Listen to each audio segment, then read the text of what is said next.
আমার ফেভারিট বলারের নাম শুনলে আপনি অবাক হয়ে যাবেন, আপনিও সবাই অবাক হয়ে যাবে। আমার ফেভারিট বলার রমেশ পাওয়ার।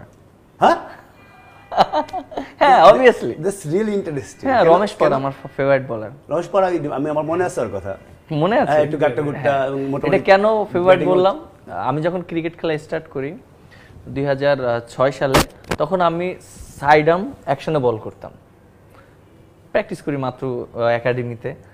তখন হঠাৎ করে একদিন সাইডাম অ্যাকশন আর ভালো লাগছে না, এত কষ্ট করে বল করতে হয়।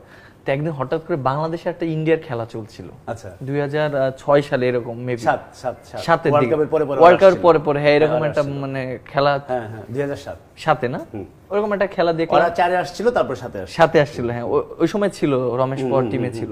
তোর বোলিং দেখলাম, একটা মোটা মানুষ চশমা পরে কি সুন্দর অ্যাকশনে বল করে, আবার এত বড় বড় টান, মানে আমি না ওর বল দেখে না মানে আমার ভালো লাগলো, ওর খেলা বোলিং দেখে। তা আমি কই ওর অ্যাকশনেই আমি বল করব। দেন আমি তখন প্র্যাকটিসে গেলাম, ওর অ্যাকশনে আমি বল করা শুরু করলাম। প্রথম বলই করলাম, আমাদের একাডেমি একটা বড় ভাই ছিল, উনি ঢাকা ফার্স্ট ডিভিশন খেলতো, উনি প্রথম বলে ডিফেন্স করে বোল্ড। কি বল করলাম, তো ম্যাজিক বল। ওর পর থেকে আমি রমেশ পাওয়ারের বলের অ্যাকশন শুরু করলাম।